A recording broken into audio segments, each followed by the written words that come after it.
Welcome now, and Shubo Bijoy Divosh. This is Zafar Sobhan, editor of Counterpoint. I'm joined today by Counterpoint's executive editor, Jyoti Rahman, who's also well known, is a writer, commentator, and historian. And I think here, what we are talking about today is we wanted to have a conversation surrounding Jyoti's book or his article, Ekatture Boiguli. And why don't you tell us a little bit about the article you wrote, and then that'll be how we start the discussion. sure. Well, look, firstly, I don't think anybody has ever called me a historian before. Okay, so let's not call Amateur historian, but no, I mean, if you're amateur not a history. historian, who is? Huh? You tell me. Somebody who reads history books. Let's put it that way. In This whole Bangladesh, there is article is about history books. Damn it! it is about history books. It's true. This is true. It is a literature review, if you could put it that way. Okay. Yeah, In Bangladesh we have this thing. By the way, this is a conversation, right? So this is not a yeah. podcast. This No, is absolutely. this is what you have with John, and this is what you have with Professor Sobhan.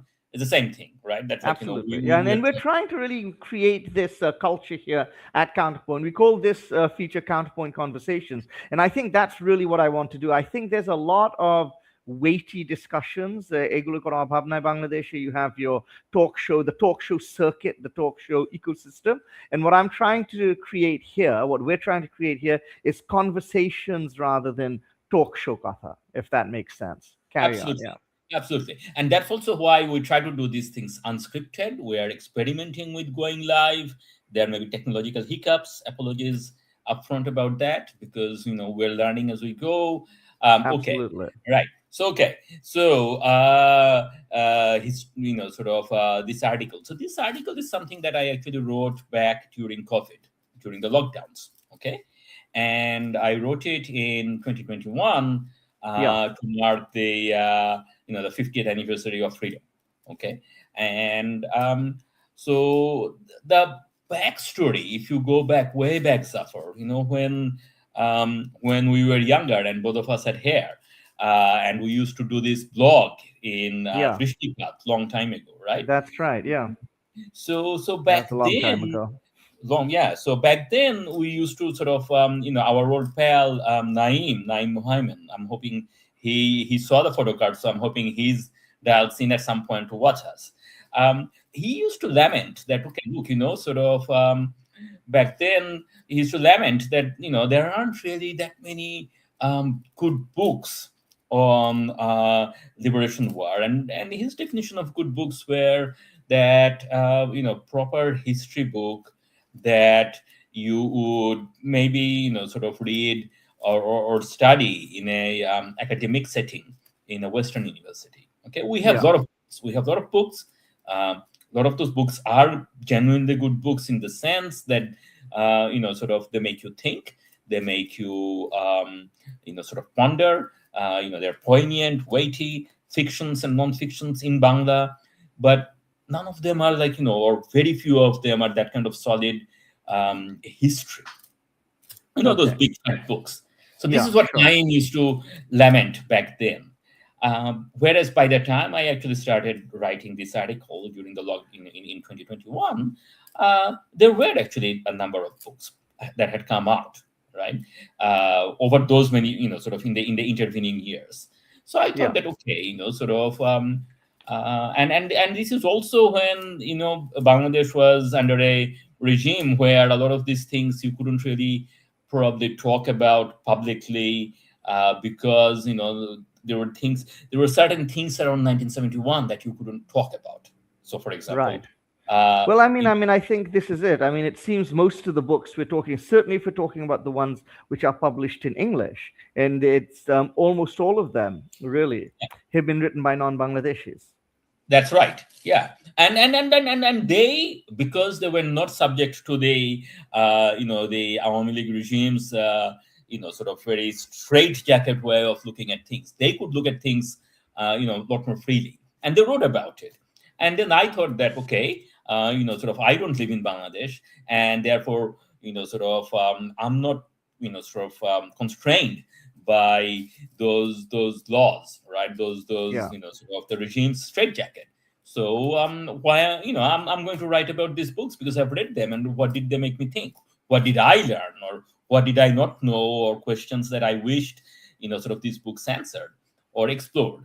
And so I wrote that, and then a sanitized version of that came out in Dhaka Tribune.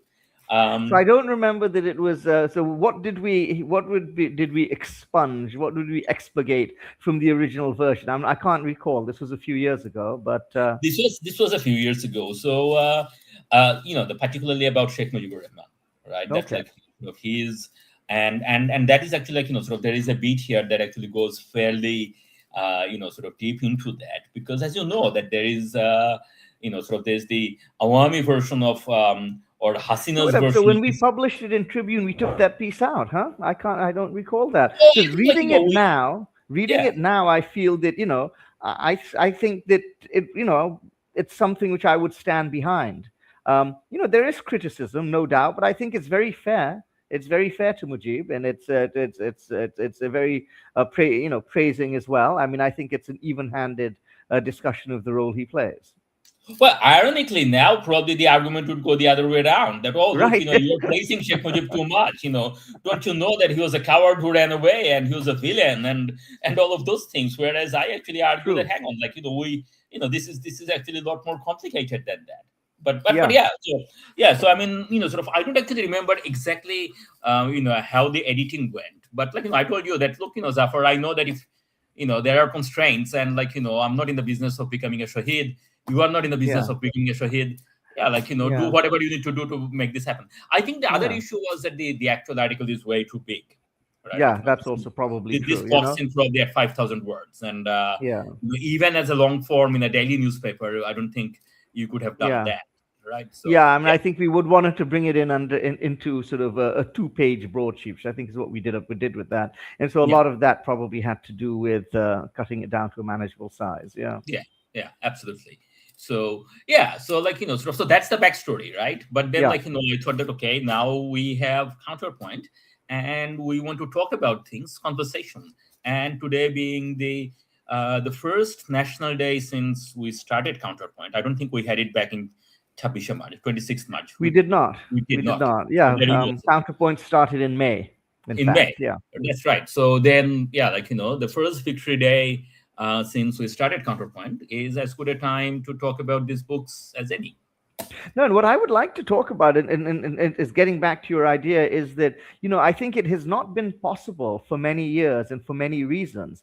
And I would actually say it's not just the last 15 years of Awami League rule, but for whatever reason, because we've had 71 has been so politicized and so weaponized on all sides, it's been very impossible to have a real nuanced discussion about it, and that could actually explain the paucity of Bangladeshi historians addressing it, not just in the last 15 years, but in the last 52 years. And as you point out, even today, because of the political moment we're in, we're not having a nuanced discussion on a national level Right. about 1971 either. It's just been flipped. It's sort of a 180-degree flip. Maybe after the elections in February, what will happen is a space will be created for a nuanced discussion. In fact, this is actually a subject which has been written about fairly extensively. We have published about a half dozen pieces from various authors in Counterpoint, and that's one of the things we are trying to do. And I'm really hopeful that, when we talk about Bangladesh 2.0, what does that actually mean? One of the things I hope that it means, I mean, it's obvious now that it doesn't mean a lot of the things people perhaps thought it was going to mean a year ago. But what I'm hopeful that it will mean is that we can start having these conversations at least. Yeah, no, absolutely. And sort of the you were right that even before Awami League actually formally made sort of that you cannot talk about certain things about 1971. Even before that, even before that kind of legal injunctions that sort of 1971 was already heavily weaponized, and like speaking of Mujib, so one of the things that I wrote in that article is that, okay, so just going backtrack a bit, so that there were three books that I discussed in detail. So there was the um, Gary Bass's book, which was The Black Telegram. So Yeah. Nixon, Kissinger, and the Forgotten Genocide. So that came out in 2013. Then also in 2013, Srinath Raghavan's 1971, A Global History of the Creation of Bangladesh, that came out. And then in 2014, Salil Tripathi, who is a, sort of, by the way, we should also get him to write for Counterpoint. Just a thought. I spoke with him on the phone 2 nights ago. So Yeah, there you go. yeah, Okay. please. Yeah. Hopefully So that will work out. Yeah. So he wrote a book called The Colonel Who Would Not Repent, The Bangladesh War and Its Unquiet Legacy. So those were the three books that formed the basis of my essay, or those are the three books that I reviewed at length. And one of the things that struck me was that even though they explored at length, of course, the war and its sort of backdrop and all of those things, and they asked, they analyzed how the war erupted, how the political stalemate after the 1970 election eventually led to the war and all of that.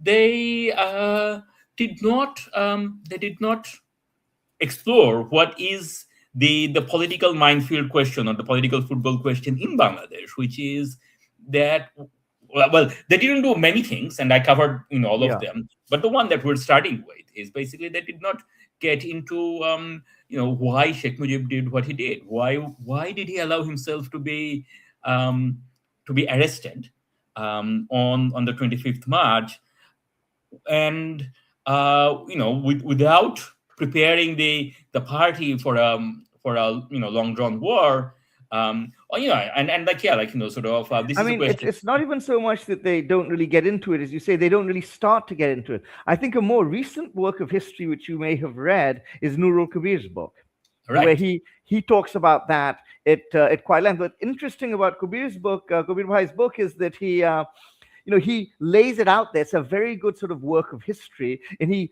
offers various theories without himself coming to any assessment, which I think is the smart way of doing it. He lets the reader make up their own mind. But I think he really brings that issue front and center, no question, which is not mentioned. Which is not mentioned in this article, because It was written before he wrote that book. That's right. So if I were to update this with something else, then we should definitely include Kabir Bhai's book. Absolutely. Yeah.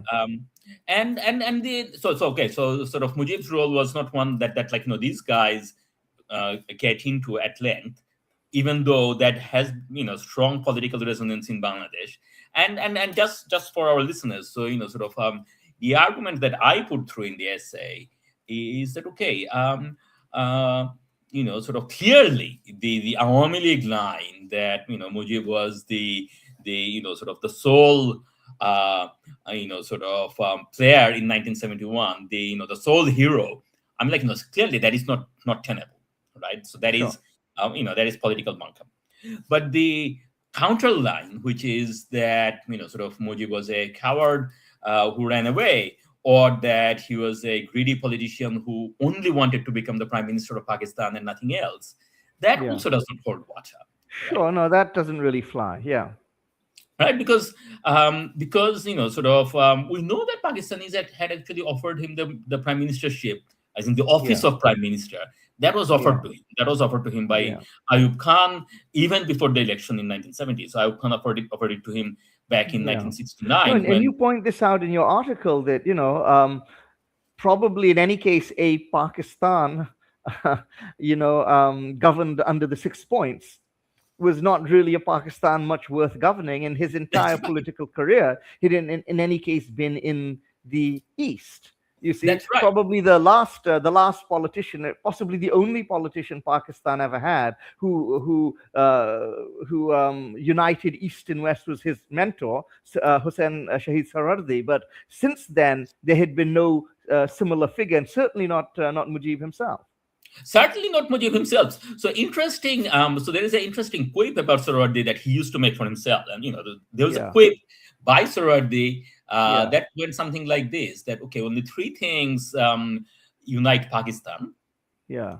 um, the English language, PIA, and me, And as in him, myself. as in Yeah, Sohrawardi, that's right. myself. Right. Absolutely. I've So heard yeah, that one. Yeah. yeah. So yeah, like sort of. So Sheikh Mujib had no constituency in West Pakistan. His political platform, 6 points, And what's very basically. interesting, I just had this conversation with my father just yesterday on our Counterpoint Generations. It's interesting to me that, of course, the big political movement in West Pakistan was the People's Party, which had been founded just a few years back. And this Bhutto was this titanic figure in West Pakistan, but Right. he didn't bother building a party in East Pakistan at all. And At the all, People's exactly. Party had no candidates in the 1970 election That's right. here. Yeah. So sort of. So Pakistan, as it existed, was as good as dead, given the Yeah, election result, right? So yeah, the idea that like sort of Mujib was negotiating to become the prime minister of a united Pakistan, and that's what he wanted, and he was greedy for that position. That doesn't really make sense either, right? And yeah. this is not even getting into the fact that when Mujib had power, he showed dictatorial tendencies and all of those things. I mean, Mm. even if we take a very negative view of him, that he was always a despot in making. Well, which Hmm. despot wants to become somebody else's puppet, Sure. right? So yeah. So I mean, like sort of. Okay. So given that, I think it still is a big historical question or puzzle. Something Yeah. for So historians to. the theory Yeah. you put forth in your article is that he, looking at the history of what happened in 1954, in 1958, and indeed in 1969, your theory is that would have assumed, or he was banking on, that that the non-cooperation movement would in fact lead to a negotiated settlement. That That's right. Yeah. underestimated the brutality of the Pakistani state and the Pakistani army. He did not anticipate the Operation Searchlight. He did not anticipate the extent of the carnage which would be unleashed. Indeed, that is the conjecture. As a amateur reader of history books, I put forward Yeah, for serious historians to explore. And yeah, basically that he would have seen that in the 50s and 60s, every political upheaval in the East and sometimes in the West as well resulted in a regime change in Islamabad or Rawalpindi, yeah, right? And a new general would come in, and the new general would renegotiate terms, right? So yeah, in the 50s, this was basically that they could just dismiss a East Bengali government, Fazlul Haq government, as a with a decree, yeah. With a but wave of the hand. Yeah, with a wave of the hand. Whereas in the 50s, in the 60s, 58. they had to 58. Ayub Khan had to annul the constitution and declare martial law. And Yeah, even declaring martial law was not enough for Yahya Khan. He had to concede election. So yes. Mujib might have figured that okay, I would be arrested. There would be curfew, and then another general would come forward, and that general would negotiate with me, and then And I would. you have theorized that perhaps someone like Yaqub Khan could have been the type of Indeed. person, had power devolved to him, or someone like him, which would certainly not have been beyond the realms of possibility, that he would have been much more, from his public statements and how he has conducted himself at the time, he would be someone who would be willing to go for a negotiated settlement of this issue. Yes, because and the that is right. That is my conjecture, and the reason for that is that we know from these books that have been reviewed, but also other books, memoirs by Pakistani generals, and so on, that the blueprint for Operation Searchlight was actually drawn up by him. So he was Yeah, a hawk, and then yeah, he came to Bangladesh, East Pakistan. He came to Dhaka. He saw yeah, the ground reality, and he said, "Okay, no, this plan is not going to work." Right? yeah. He drew it up, and then he basically said, "It's not going to work. We have to have political settlement." government. So he was the Yeah. governor of East Pakistan for a short while, and then he flew back to West. And he was a lieutenant general. He sort of eventually would go on to become foreign minister under Zia-ul Haq during the Afghan wars. All right. Yeah. So sort of he was clearly a general who understood the global geopolitical dimensions fairly well. He had Yeah. a reputation for being a scholarly type.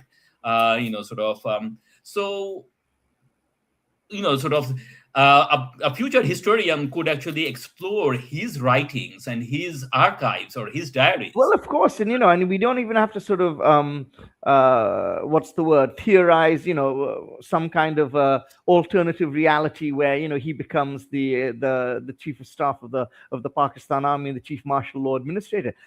Things may have been, of course, very different had he in fact remained That's right. in command of the East and That's said, right. okay, well, I'll do this, but I will, presumably under his command, the war would have been conducted in a far more humane and far less Or in that, genocidal manner. it would not be a war. In that, he In would that not go sense, in yeah. and shell Dhaka University and kill thousands of people in the old town, and which then triggered all the mutinies across the cantonment among the Bengali soldiers.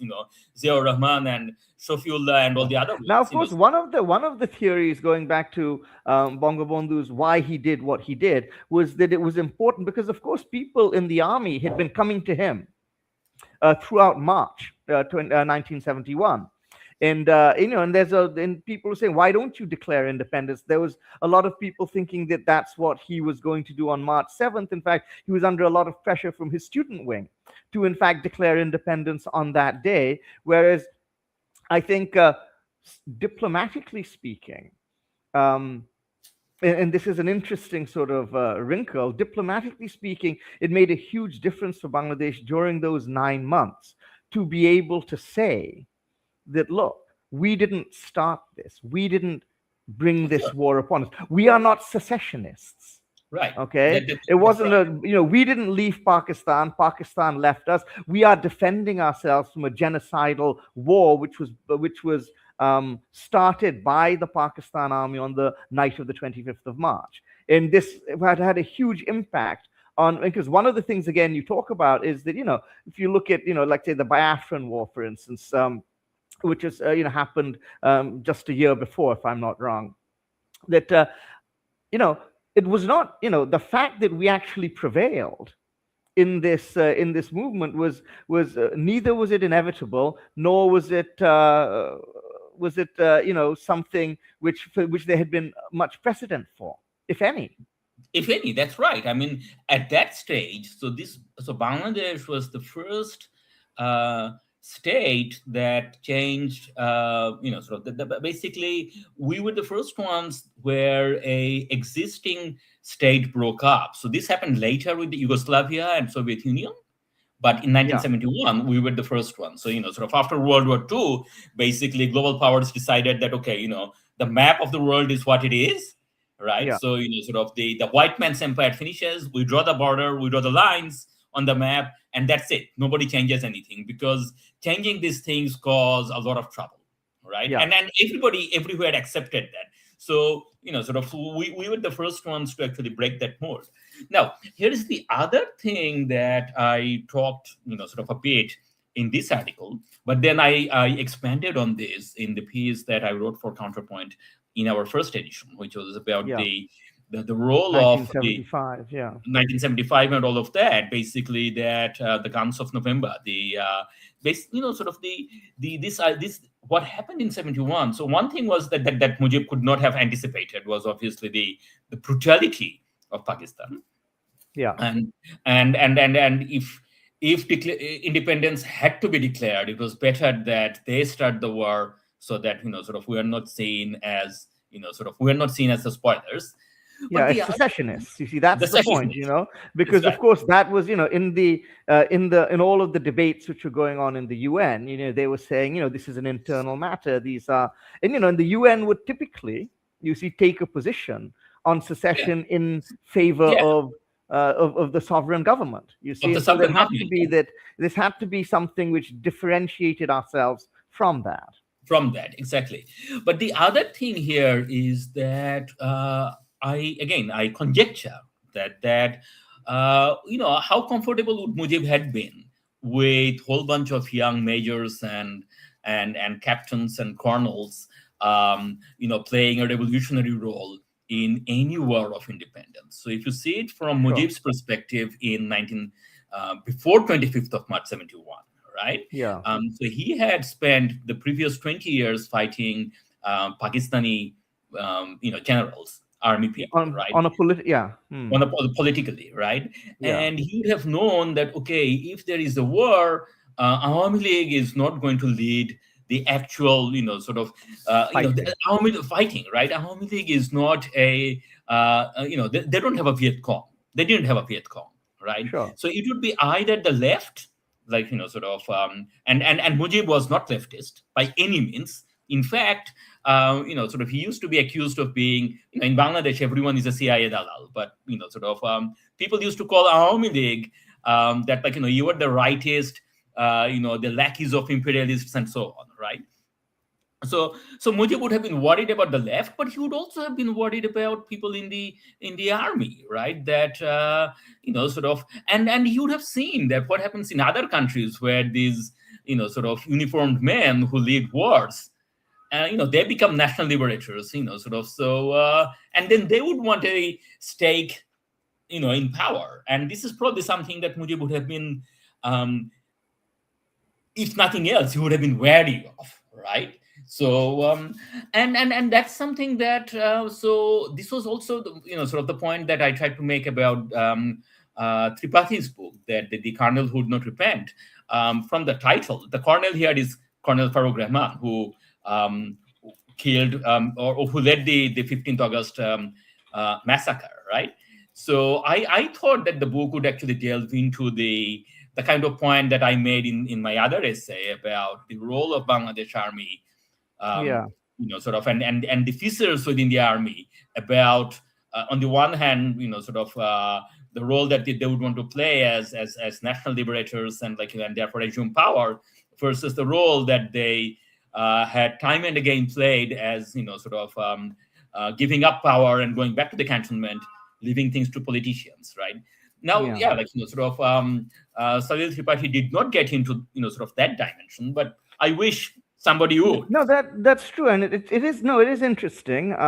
It is interesting because, of course, when you see so much of the history of Bangladesh post 1971 is actually born out of the liberation war. So, for instance, the 1970s were this incredibly unstable time with coup after coup, a lot of which has not really been registered in the historical record, and there's very little written about this. One of the people who I know is writing a book, and I hope he's going to get back to it post February, is Shafiqul Alam, who's of course the current press secretary of the interim government, Professor Yunus, but is known to us in the journalistic world as a long time a journalist here in Bangladesh. And so he's writing a book which is tentatively titled "When We Were Revolutionaries," talking about the 1970s.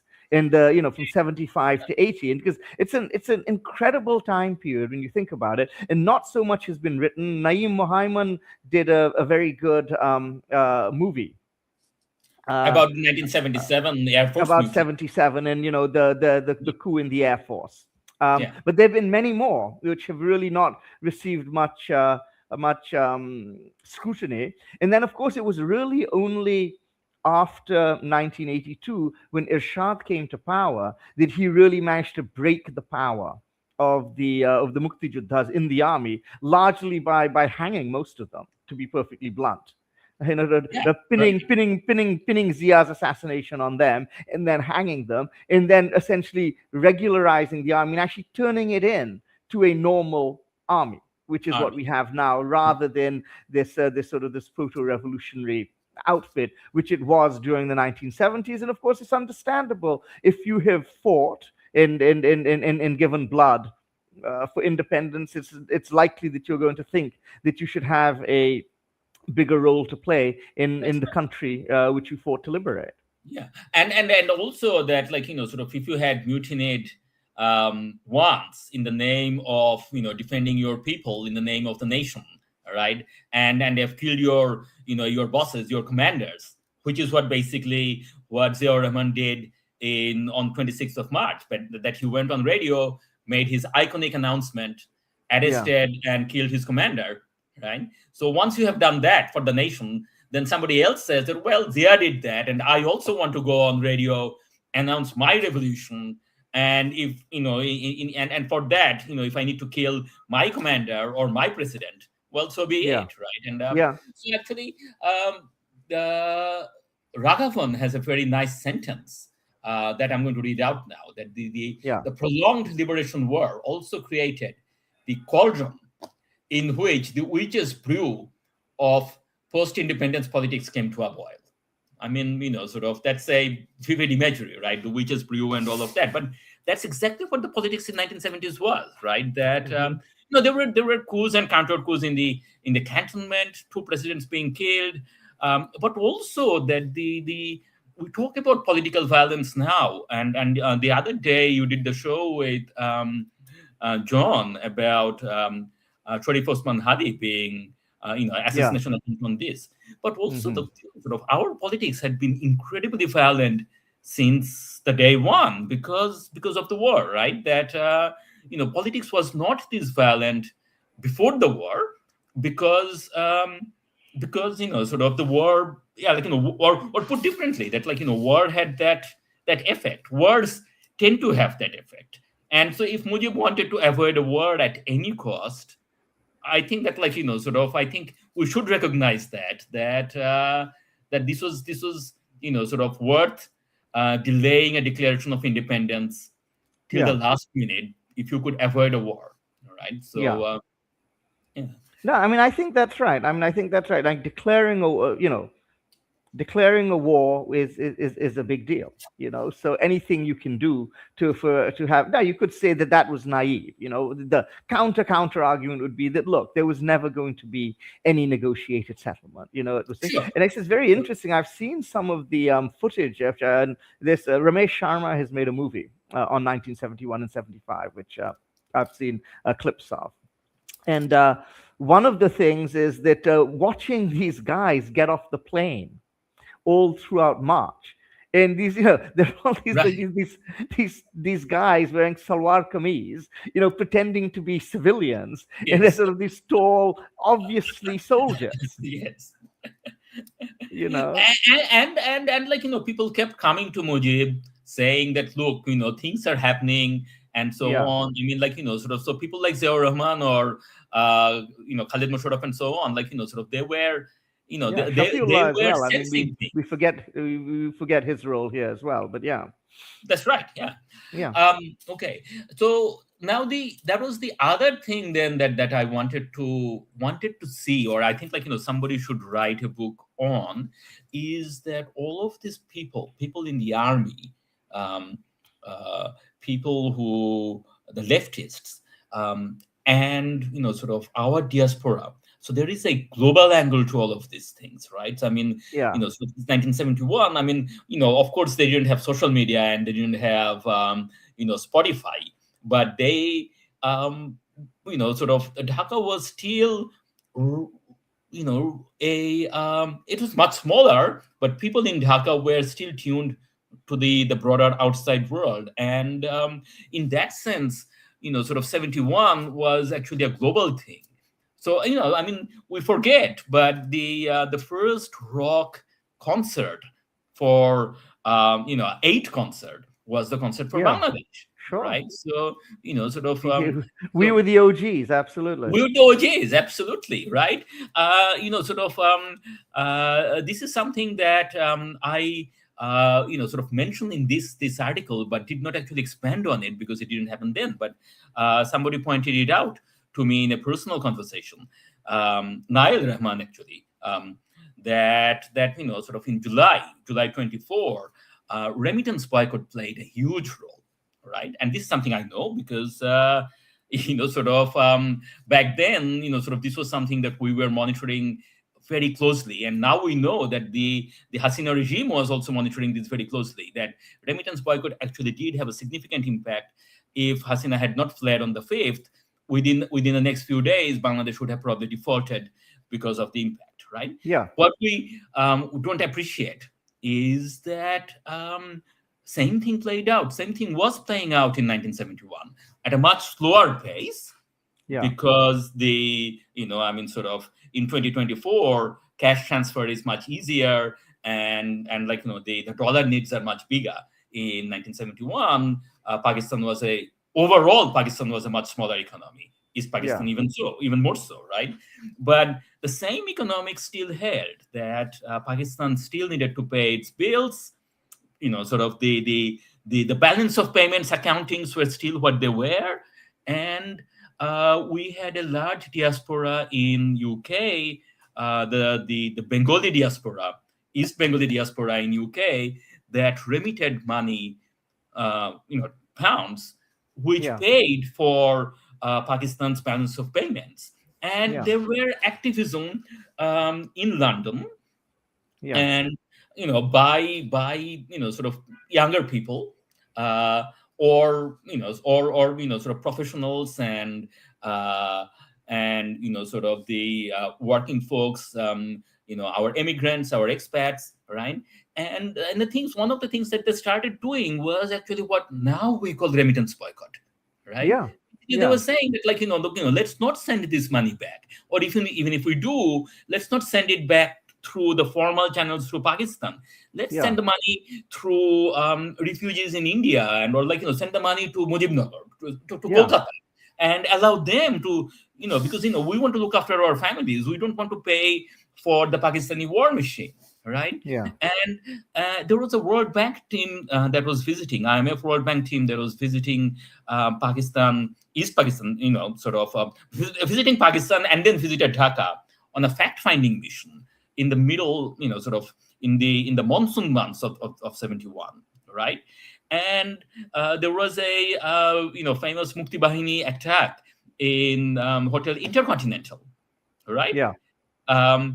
What we now would call terrorism in modern parlance, Sure. or urban guerrilla warfare. But basically, the idea here was to show these IMF World Bank, these Washington people, that That the writ of Islamabad does not run does not in run. East Pakistan Exactly. and Bangladesh. Yeah. That's right. That there is actually a war, and that, you shouldn't lend money to this government, because this is money you are not going to be able to get back. All right. Yeah.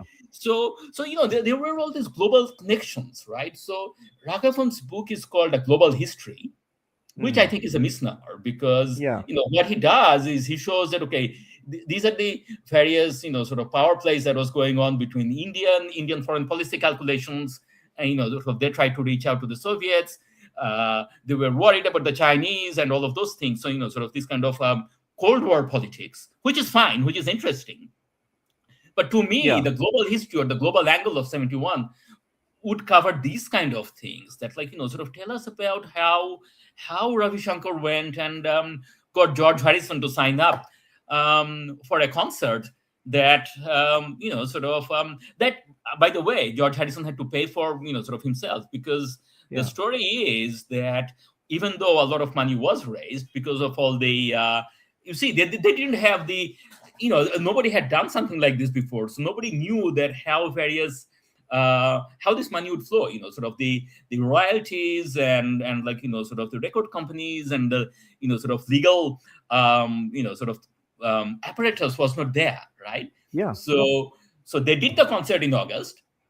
Money was raised, but the money could not actually come to the refugees, because sort of they couldn't figure out how to do it. So Yeah, no, the Harrison logistic. I wrote a mean, check. back in 1971, the logistical challenges of moving money and aid were far more pronounced than they are in today's world. We have an Absolutely. entire we Yeah, have an entire global aid infrastructure in place. Nothing that's like this right. existed then. Yeah.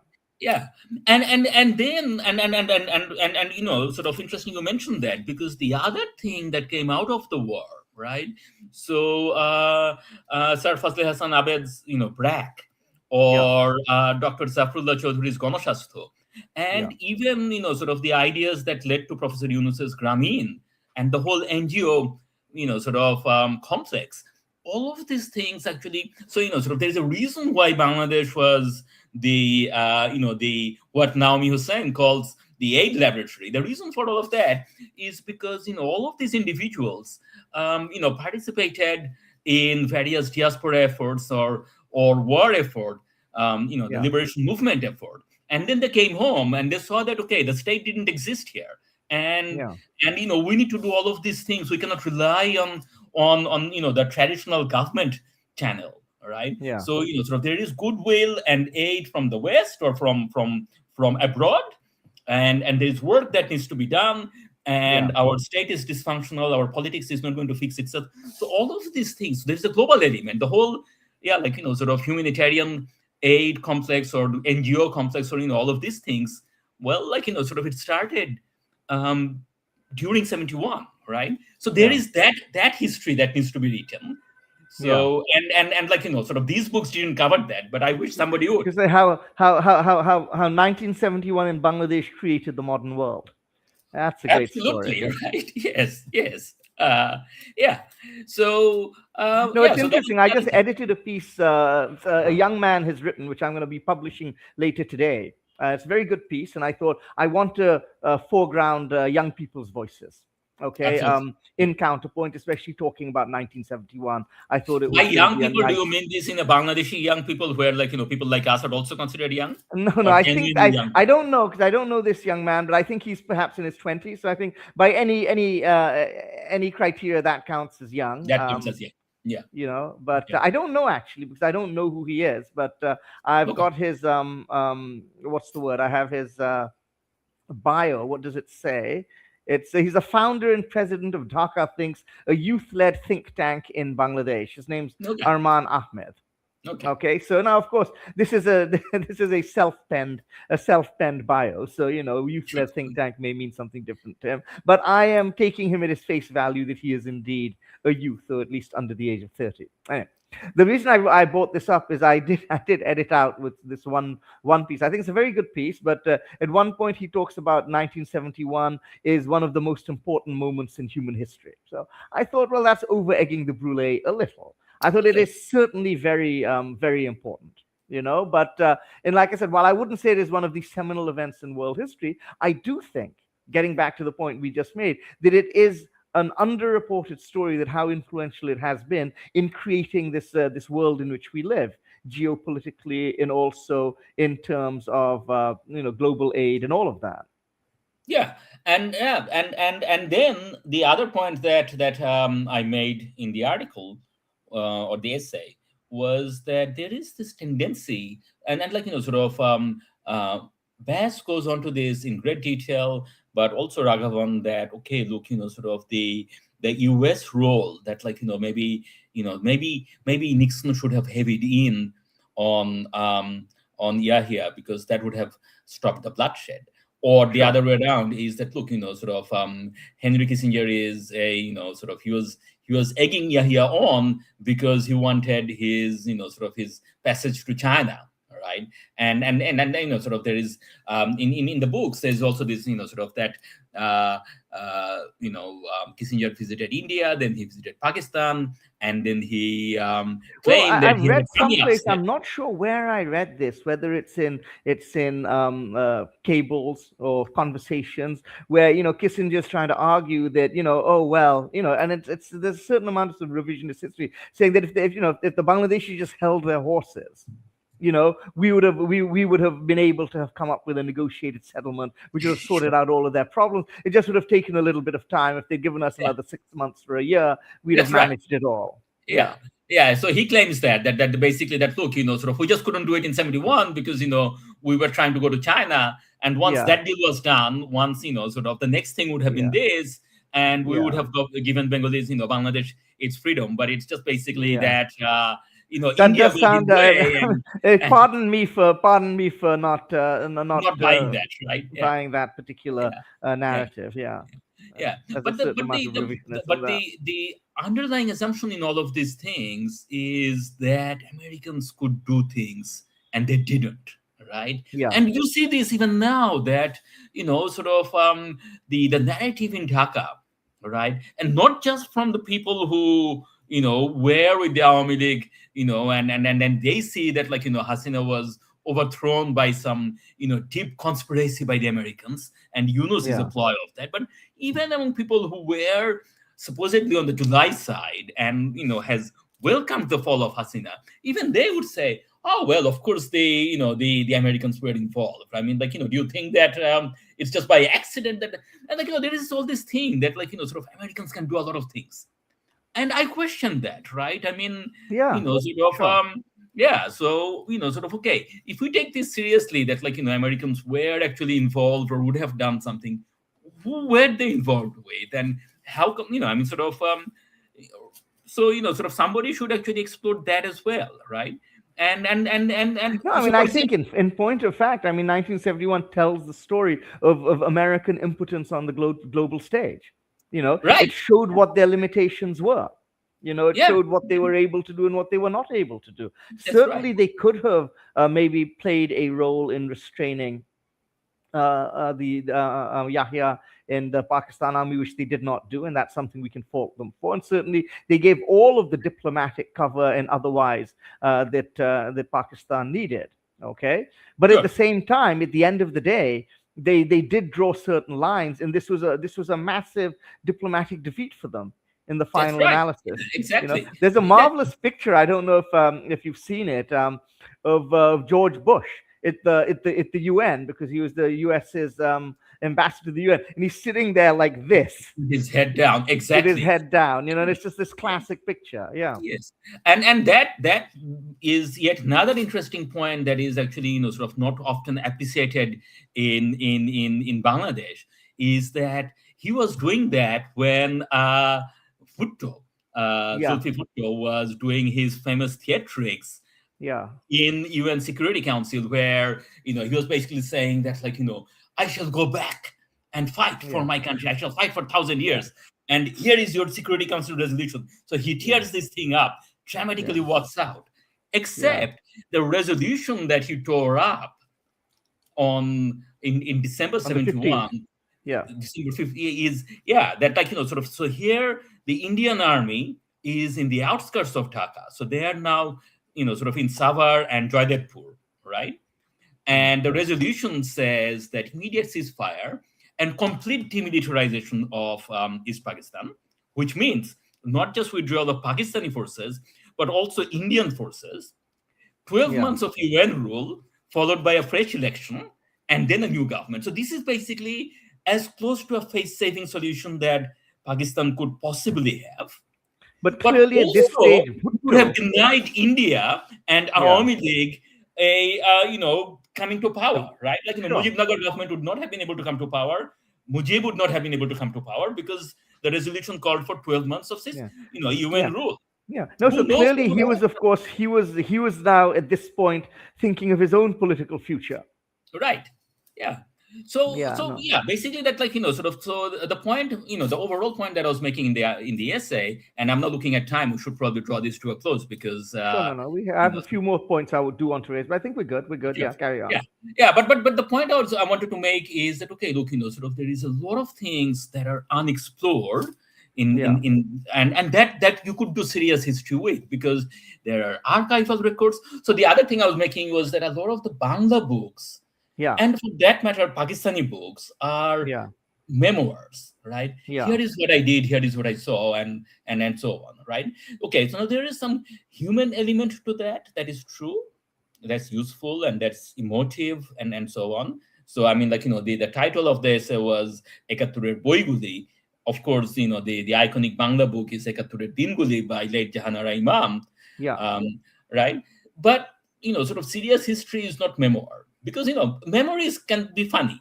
We tend to remember things that matter to us. I'm not saying that anybody is making anything up, Yeah. but, No, but there is a different. we It is remember a. things It's a where different we played kind a of role. a. It's a Yeah, different kind of a narrative. It's a different kind of a story. yeah, No, you're right. Let me just, since we are coming into the last 10 minutes, there are a couple of things I did want to bring up. Let's talk a little bit about the notion of inevitability.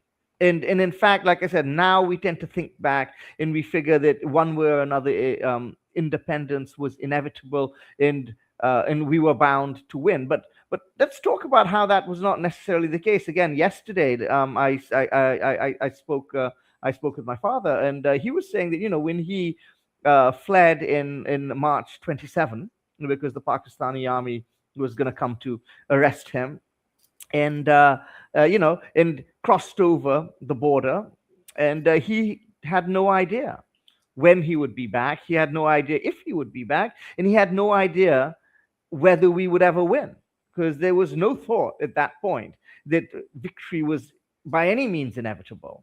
And in fact, I mean, it was the resistance which was put up initially by the army, who the people such as Zia Rahman, people such as Khalid Musharraf, Shafiullah, who had Tahir, that was in a sense, not in the impact was not something which people knew about so much then or anticipated.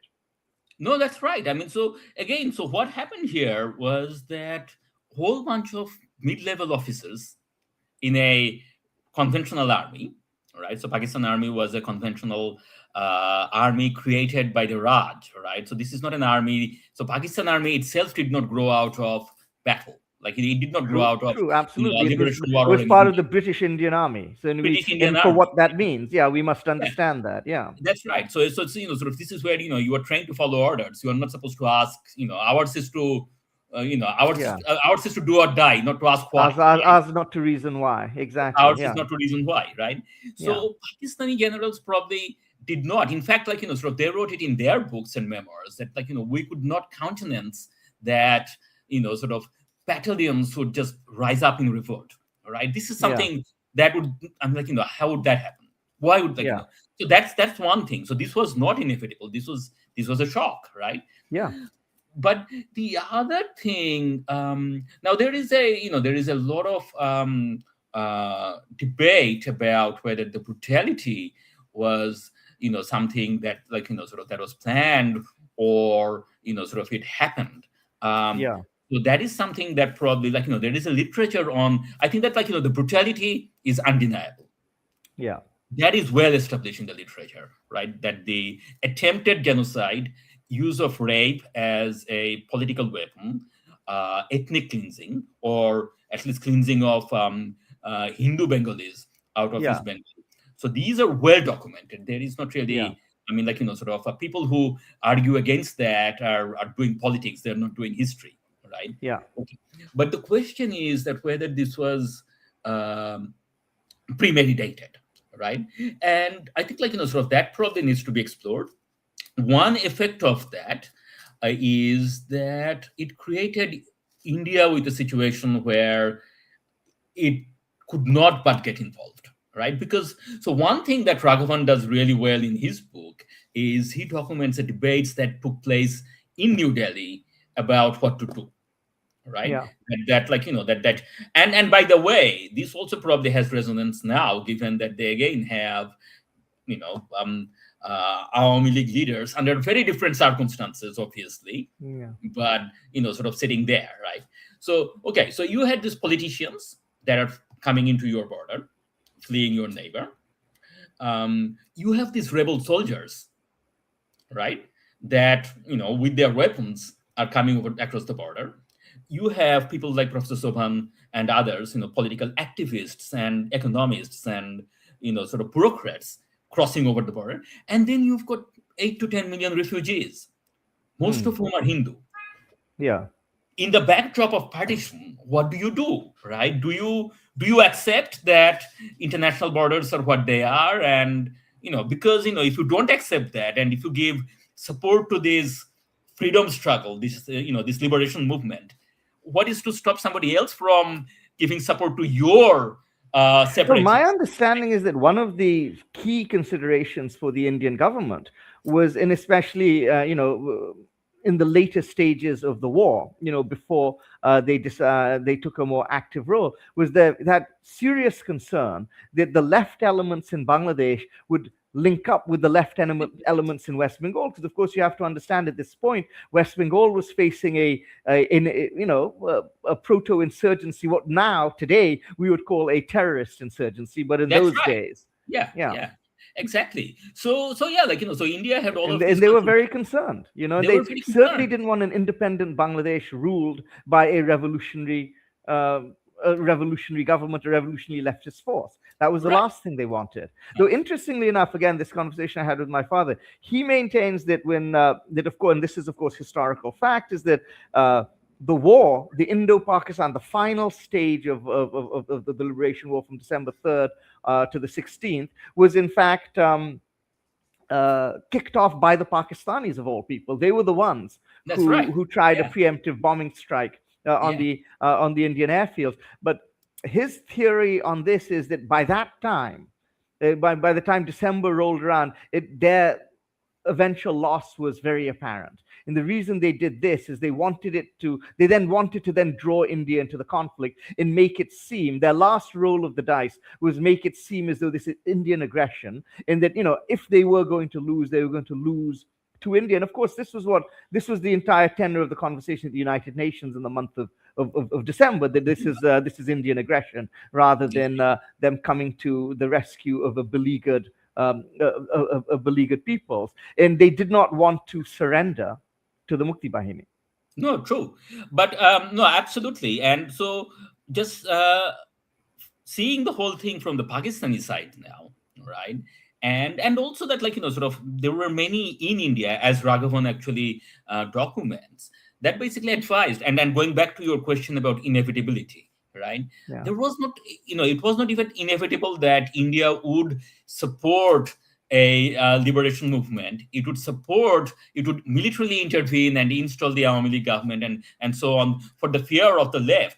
The other thing they could have done, and they actually seriously contemplated, was that, okay, we take in these 8 million Hindus or 10 million Hindus as unfinished business of partition, right?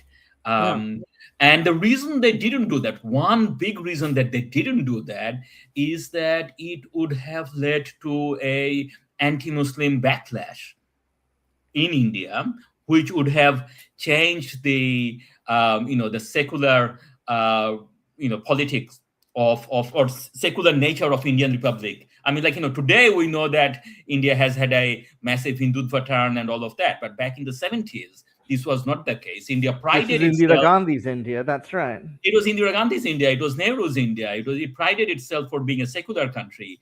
So, sort of they had this discussion that, okay, well, look, in 47, there were ethnic cleansing in Punjab. And, well, okay, there were trains full of dead bodies, and from both sides, we have been through this. Why not take in 10 million Hindu Bengalis and be done with that, and let Pakistan sort itself out, whether they have a military government or, whatever, it's their problem, right? But they couldn't Yeah. do that because they thought that, okay, if we did this, then there would be a backlash, and then we would lose 5 million of our Muslims, and this is something we cannot allow, right? No, not just that. Then, of course, they would then have a permanently the character of in this scenario, the character of East Pakistan would permanently change. The character of Pakistan would permanently change. Permanently change, exactly. You see, and and and would, that yeah, and that brings me to the other point, and I did not write it in this article, but I had been thinking about this a lot, given the surge of Jamaat in post Hasina Bangladesh. And that like, sort of, how would the world look like from Jamaat's perspective in 1971 when the war began, right? They would not have expected Pakistan army to lose. yeah, I sure, mean, Pakistan army would not have expected it to lose.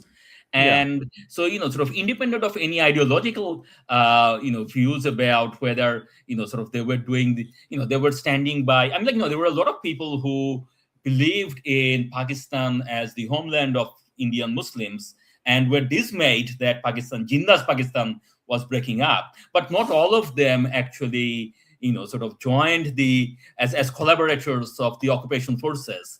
Not all of them joined the Al Badr and all of these things, right?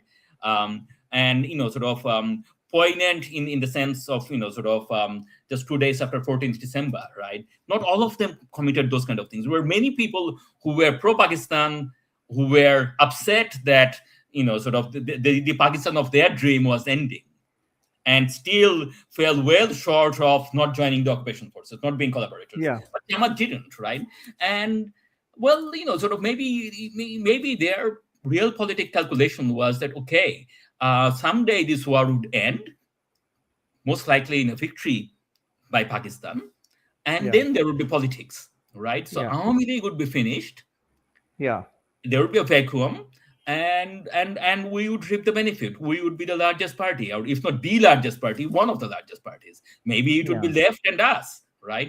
And again, like, when you think about what has happened since the fall of Hasina in August, July uprising, and we see the surge of Jamaat, the whole 1971 scenario kind of I'm like, sort of seeing 1971 from this prism and seeing it through the lens of Jamaat surge, it kind of makes sense that why they actually actively signed up for Pakistan and collaborated against Bangladesh Well, war. I actually will tell you in this.